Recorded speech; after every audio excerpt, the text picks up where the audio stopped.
All right, good morning, everyone. Let's go ahead and get started with a prayer.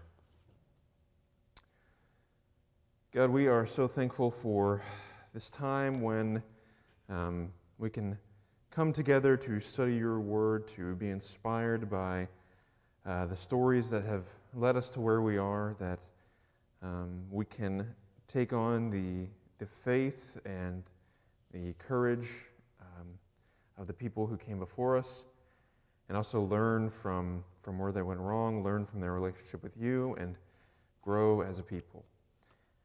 And I pray that you will bless this church as the family of God, and that you will be with us as we head into the new year. And in Jesus' name we pray. Amen.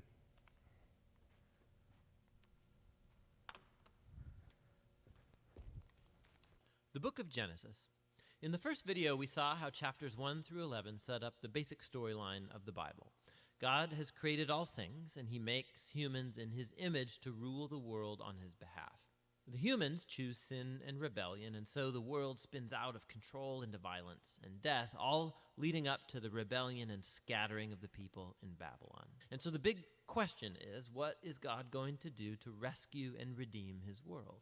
Well, out of that scattering at Babylon, the author traces a genealogy of just one family that leads eventually to a man named Abram, later known as Abraham.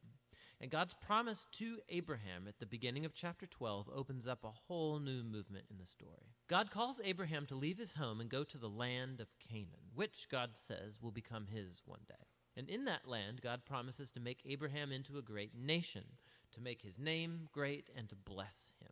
Now, these promises are connected back to earlier parts of the book. So Babylon had arrogantly tried to make a great name for itself, and that didn't go over very well. But God, in his generosity, is going to bestow a great name on this no-name guy, Abraham. And God's blessing of Abraham echoes all the way back to that original blessing God gave humanity in the beginning. So the question is, why is God going to bless Abraham and his family? And the last line of God's promise makes this clear. So that all the families of the earth will find God's blessing in you. Now, this is key for understanding the whole rest of the biblical story. God's plan is to rescue and bless his rebellious world through Abraham's family. And this is why the whole rest of the Old Testament story is just going to focus on this one family, eventually called the people of Israel. This is also why Israel will later be called a kingdom of priests at Mount Sinai. God wants to use them to show all of the other nations what he's like. And ultimately, this is the promise that gets picked up by the later biblical prophets and poets who say that its fulfillment will come through Israel's messianic king, whose reign will bring justice and peace to all of the nations. Now, at this point of the story, none of that's clear. You just have to keep reading and watch the promise develop. And so the rest of the book focuses on Abraham and his family. First, Abraham himself, then his son Isaac, and then his son Jacob, and then Jacob's 12 sons. And the stories about each generation, they're united by two main themes. So first, each generation of Abraham's family is marked by repeated failure. They just keep making really bad decisions that mess up their lives and that put God's promise in jeopardy. However, God remains faithful to them. He keeps rescuing them from themselves and reaffirming his commitment to bless them and bless the nations through them despite their failings. So the Abraham stories. God had promised Abraham a huge family, but on two different occasions, he's afraid for his life because other men are attracted to his wife, and so he denies that he's even married to her, which creates, of course, all of these problems. And not only that, Abraham and his wife Sarah, they can't have children, and so Sarah arranges for Abraham to sleep with one of their servant girls, which also creates all of these problems in the family. But each time, God bails Abraham out. And in chapters 15 and 17, God even formalizes his promise to Abraham with an official commitment called a covenant. This is a classic scene. God invites Abraham to look up at the night stars and to count them. And he says, that's how numerous your family's going to be. And despite all of the odds, having no kids and no way to have any at the moment, Abraham looks up in the sky and simply trusts God's promise. And God responds by entering into a covenant with Abraham, promising that he will become a father of many nations, that God's blessing may come to the whole world. God asks Abraham to mark his family with a sign of the covenant, circumcision of all the male boys in the family. This is a symbol to remind them that the fruitfulness of their family is a gift from God. And so Abraham has lots of kids eventually, and he dies at a good old age. Now, the Jacob stories play out these themes even more dramatically. From birth, Jacob lives up to the meaning of his name, which is deceiver. He cheats his brother Esau out of his inheritance and blessing, and he does it by deceiving his old blind father, no less, and then he just takes off. He goes on to take 4 wives, even though he really only loves one, Rachel, and this creates all of these rivalries in the family. The only thing that humbles Jacob is being deceived by his uncle Laban, who cheats him out of years of his life. The tables have finally turned. And so it's a humbled Jacob that returns to his homeland. And in a very strange story, Jacob ends up wrestling with God as he demands that God bless him. Some things never really change, do they? However, God honors his determination, and he passes Abraham's blessing on to him. And he renames Jacob as Israel, which means wrestles with God. Now, it's this last part of the book, the story of Jacob's sons, where all the themes come to a head. Jacob loves his second to youngest son, Joseph, more than any of the others, and he gives him this special jacket. And the 10 older sons come to hate Joseph, and so they kidnap him, and they plan to kill him, but instead they decide to just sell him into slavery in Egypt, where he ends up in prison. Talk about family failure. But God is with Joseph, and he orchestrates Joseph's release from prison, and Pharaoh ends up elevating Joseph to second in command over all of Egypt. And so Joseph saves the nation of Egypt during a famine. And he also ends up saving his brothers and his family from starving to death. And so once again, we can see the folly and the sin of Abraham's family is met with God's faithfulness, who subverts even the evil of the brothers into an occasion to save life. And this is actually what Joseph says right near the end of the book. He says to his brothers, "You all planned this for evil, but God planned it for good, to save many lives." Now, these words are strategically placed at the end of the book because they summarize not only the story of Joseph and his brothers, but the book as a whole. From Genesis 3 onward, humans keep acting selfishly and doing evil, but this God is not going to leave his world to its own devices. He remains faithful and determined to bless people despite their failures. You can see this especially in how that mysterious promise about the descendant of the woman gets developed throughout the book. So remember, Genesis 3, God promised that this wounded victor would come and crush the snake and defeat evil at its source. And the author then connects this promise directly to the line of Abraham. This is a part of how God's going to bring his blessing to the nations. Now, from Abraham, this promise gets connected to Judah, the 4th son of Jacob. And this is how. In an extremely important poem in chapter 49, in aging Jacob, he's on his deathbed, he wants to bless his 12 sons. And when he comes to Judah, Jacob predicts that Judah will become the tribe of Israel's royal leaders, and that one day a king will come who will command the obedience of all the nations and fulfill God's promise to restore the garden blessing to all of the world. And then after this, Jacob dies. And later, Joseph dies too. And the growing family remains in Egypt.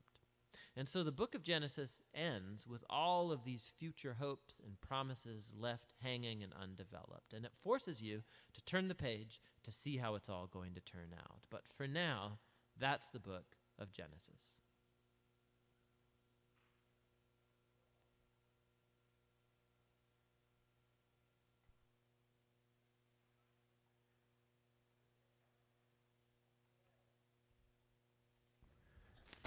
All right, so over the next, I don't know, however many weeks it takes me, we are going to be mainly exploring this second half, right? And we're going to go a lot more selective with what we study. We're just going to kind of pick and choose some stories, but we're going to trace these themes that they've talked about in these videos and that we've talked about at the beginning of this series throughout these sections of Genesis. So, this morning, we are just going to look at Genesis 12, verses 1 through 9. Genesis 12, right, it begins this new approach for God, right? Instead of this cycle of humanity doing evil and then restoration by God, some attempt at restoration, only for the cycle to continue to deepen, as we see from the garden into Cain's murder of Abel, into the flood narrative, into the Tower of Babel. All of these things show the cyclical nature. God is now, henceforth, right? Abraham is going to be the family. Abraham's family are going to be the mode through which God will bless the world. And that's the explicit goal of Abraham's calling, as we will see in these first 9 verses. And Abraham's story is going to establish these motifs that are going to guide us all the way to the end of the Bible. The people of God's alien nature, the family of God, the coming heir and Messiah. And this text is not just about the creation of a new nation, right? It's not just about Abraham's, Abraham's call to have a family and a nation. This is about the recreation of everything. And it sets in motion the things that are going to culminate in Revelation. So, let us go ahead and turn to Genesis 1 and read this short passage. The Lord said to Abram, "Go from your country, your people, and your father's house. And your father's household to the land I will show you. I will make you into a great nation, and I will bless you. I will make your name great, and you will be a blessing. I will bless those who bless you, and whoever curses you I will curse, and all peoples on earth will be blessed through you." So Abram went, as the Lord had told him, and Lot went with him. Abram was 75 years old when he set out from Haran.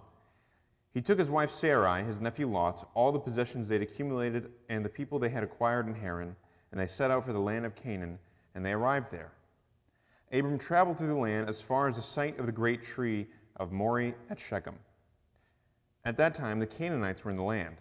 The Lord appeared to Abram and said, "To your offspring I will give this land." So he built an altar there to the Lord who had appeared to him. From there he went on toward the hills east of Bethel and pitched his tent, with Bethel on the west and Ai on the east. Then he built an altar to the Lord and called on the name of the Lord.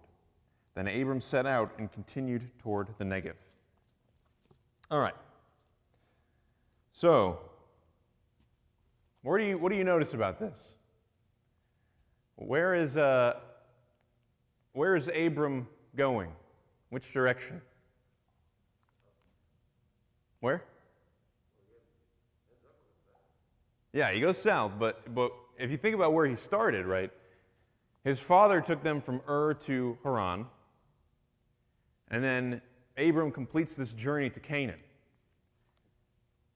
And this whole time, what have we noticed after every story?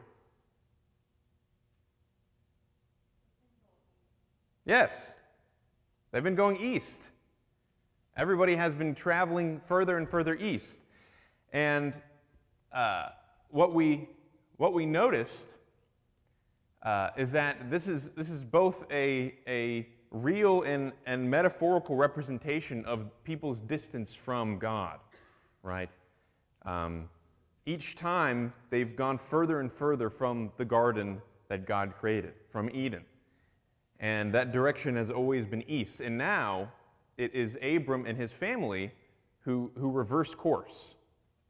And they're all the way over here, and they come back west. So, in essence, Abram and his family are coming back to God, right? And to God's promises. And we quickly see this formation of the ethos, right? The meaning of Abram's narrative. The promise of land, the promise of an heir, and the promise of God's providence. And these things are going to be not just crucial to Abram's story, but crucial to the whole story of the people of Israel.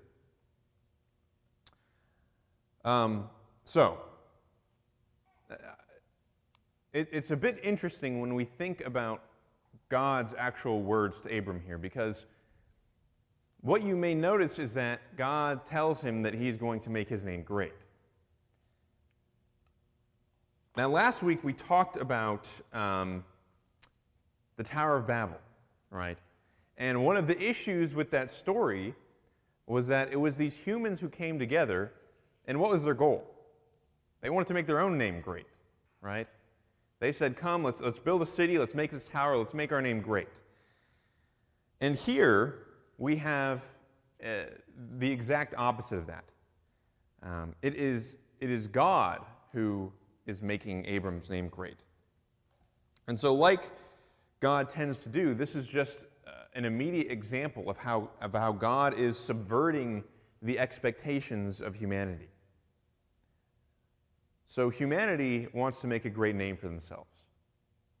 But it's not humanity who has the ability to do that, right? It's God. And this blessing, right? This blessing of God telling Abram that through his family all of the nations will be blessed. That's always been the goal of God's people since the very beginning. Since God put Adam and Eve in the garden, that was the goal, was that everything, all of creation, all nations will be blessed by God's people. So the heir, this idea of the heir, does not become the primary theme of Abram's story until a bit further down the line. And so we're going to talk about that more because it's really central to his story. But calling a nomadic, alien, immigrant, barren family to be the progenitors of the Messiah is quite a subversion by God.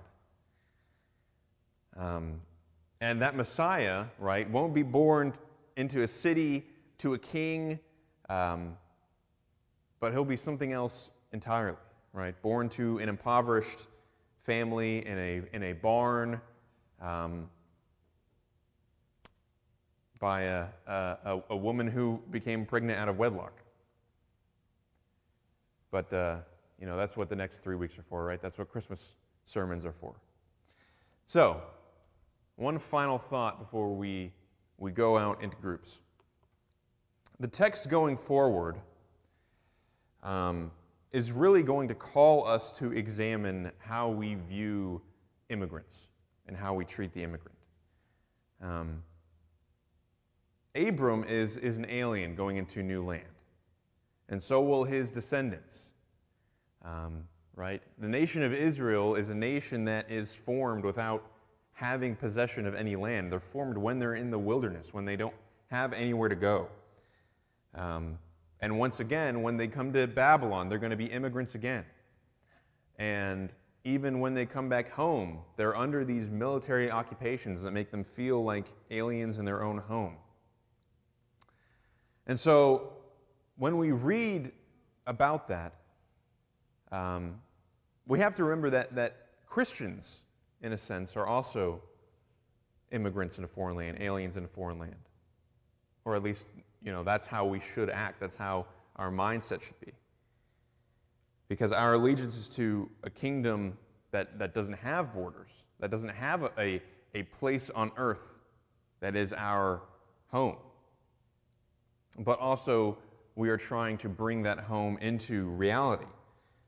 And so the plight of immigrants, right, and how that's treated is going to be a major theme for Genesis going forward. And so we need to keep that in our mind as we think about these texts. All right. So let's break up, go get a little snack, and we can come back together and discuss these questions. And coffee is in the coffee pots today. Yes, I'm using the resources we have available. So go ahead and get something, and we'll meet back in here.